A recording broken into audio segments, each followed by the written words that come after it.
E aí, meus amigos, tudo bem com vocês? Pois é, lembram que eu fiz aquele vídeo sobre o Bolsonaro, fazendo uma associação entre uma fala de Bolsonaro com o conceito de controle aversivo? Muitas pessoas responderam a esse vídeo fazendo alguns questionamentos mais ou menos assim. Vamos para a telinha. Quando você faz algo bom, deve ser tratado com amor, porém, quando você faz algo ruim, deve ser castigado. Você quer dar beijinho em bandido safado? Se você quiser ser do amor, tudo bem. Na prisão tá cheio de bandidos estupradores e maníacos doidos para serem amados. Dê flores para o traficante, dê docinhos para os estupradores. Bolsonaro se refere no sentido máximo, onde existe força, só pode combater a força com mais força.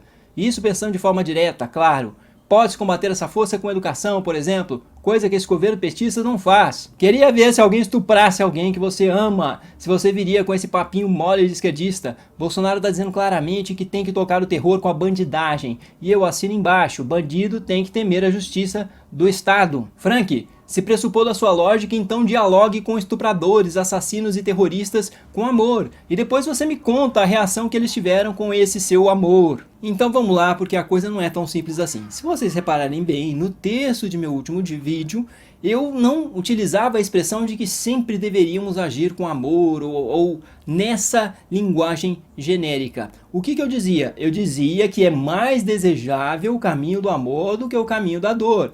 O caminho do amor do que o caminho da ameaça, por exemplo, do que o caminho da punição. Isso é técnico, isso diz respeito ao acúmulo de evidências de décadas de pesquisa em análise do comportamento, tanto com animais quanto com seres humanos. E os resultados são replicados por fontes independentes. Ou seja, esses resultados são conclusivos. Não dá para reduzir a questão a simplesmente dizer que o sujeito deve sair por aí distribuindo amor de qualquer jeito, de qualquer maneira. Utilizei o termo amor porque é um termo obviamente vago, mas utilizei desse termo porque é um termo que as pessoas compreendem mais facilmente.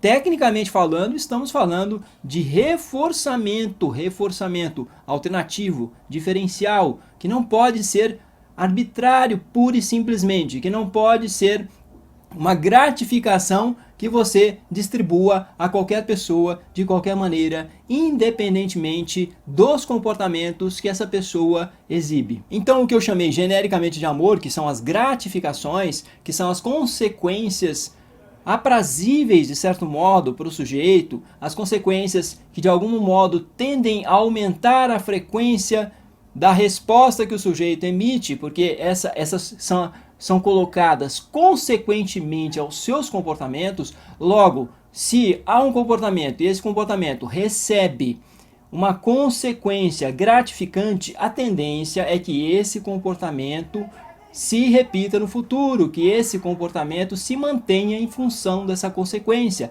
A tendência, então, portanto, é que esse comportamento tenha a sua frequência aumentada em função de uma gratificação. Então essa gratificação não pode ser fornecida para todo e qualquer comportamento, não pode ser de qualquer jeito. É o que eu chamo de amor no lugar certo. Não basta então sair distribuindo amor indistintamente.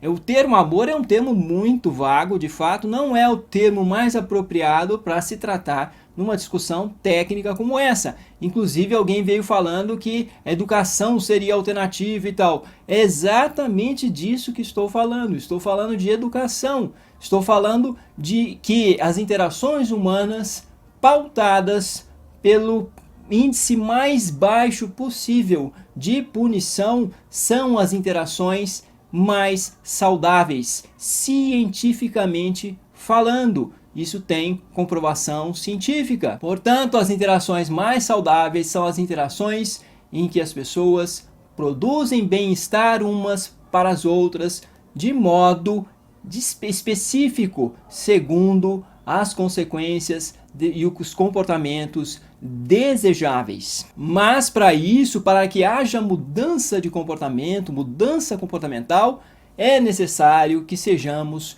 muito otimistas. E o que eu estou chamando de otimismo?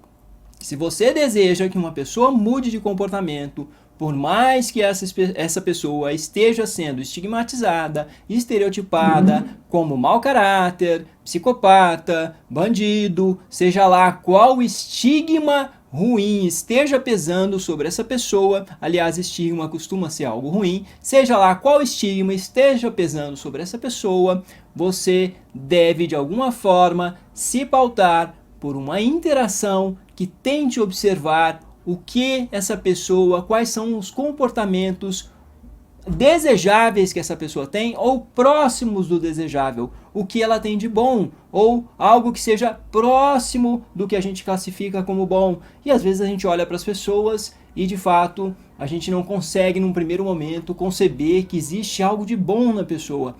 Esse muitas vezes é o olhar que a gente está buscando algo de bom, o que essa pessoa faz de bom, e muitas vezes a gente não encontra. Porém, o olhar tem que ser o mais otimista possível. Em que sentido? Ok, mas o que está próximo disso?